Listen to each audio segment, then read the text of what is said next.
Hello everyone, I'll show you how to take apart and rekey Classic Abloy 330 padlock. First you need a key, well at least I do, I cannot pick this lock. You open the shackle and under the shackle is a hex screw. This is the only tool that you'll need during the whole process. Sorry about my English. Teistä ei kuitenkaan puolet ymmärrä suomea. There we go, and it should fall out from there.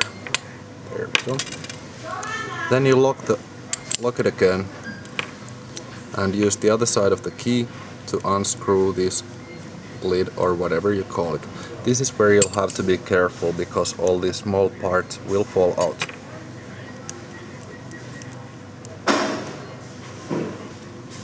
Here we go. And now we can slide the plug out. The easiest way to do it is to use a key blank, but again, it's not necessary.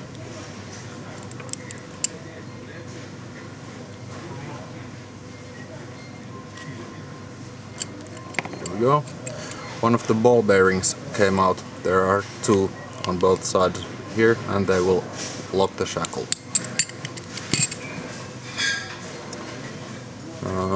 Here is the sidebar. 330s have a round sidebar, just a straight piece of steel. And first there is a washer, and then there are the discs. The first disc does not have a notch on this side, so it will rotate freely. It's usually made out of stainless steel. And then there is a spacer or whatever you call it, I don't know all the right words for these. And then there are the discs. Here we go. There is the gate for the sidebar, and right next to it you may see a false gate. This disc has only one. There could be 2 or 3 false gates on both sides of the slot. The washer again, and I'll show you another disc just to see if it is not different from the first one. Here we go. There's also only one false slot, and it's on the other side of the true gate or whatever you call it. Well, now you can take them all out and shuffle them, put them back in different order, or just put in new discs. I will not go through all of them, they're about the same. It's always disc spacer, and so forth.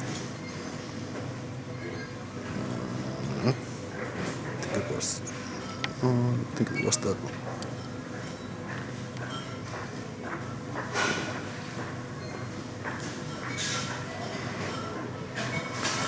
And when you have put all the discs in, you want to check that the key is correct before you put the plug back in. So just insert the key like you would into a lock, hold the disc stack a little bit and turn it, and then you can read the key bitting from this side. Everyone has a 0 on the bottom. There is another 0, 5, 0, 2, 5, 4, 4, 3 and a 2. And if the key is correct, the sidebar slot should come clear. I put the last 2 in wrong order, so it does not line up. Have to do it again. Sorry about that, but it's a lesson, I guess.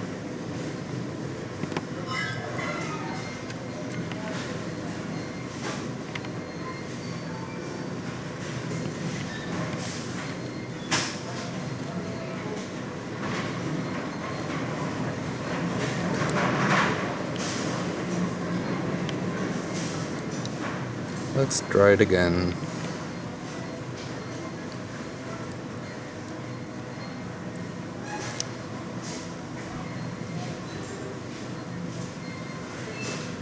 Now the slot is all clear and the sidebar can fall into it. If the sidebar cannot go all the way in, like this,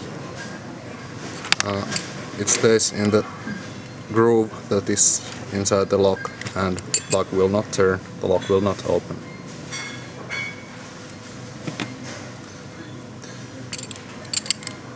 The tricky part is to get the ball bearings to both sides of the plug so that they stay there while we insert this.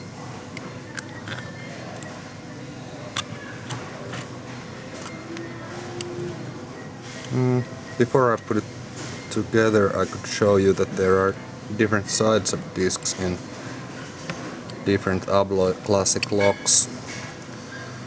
This one uses the smallest one, it's 11.6 millimeters wide diameter, and then there are these 13.5 and a 15.5 discs. Here you can see them all together.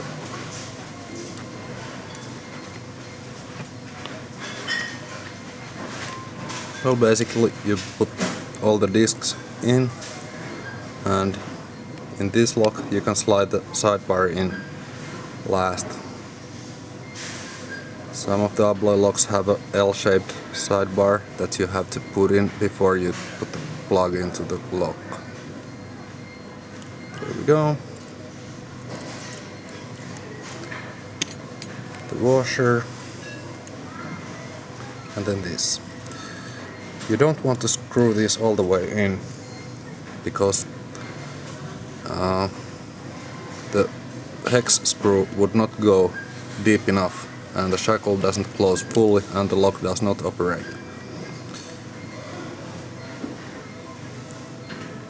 Just almost in and align these here, these little slots here, like this, so that the screw will go in.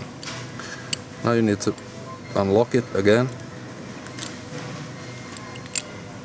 See, the key works now, and put the hex screw in.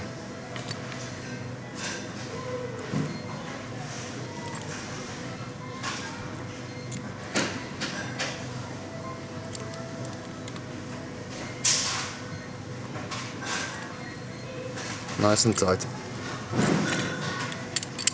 Shackle goes all the way to the bottom, and there we go. Abloy profile locks work just about the same, well, exactly the same, just the discs are different. But it's easy to do if you know how to do it.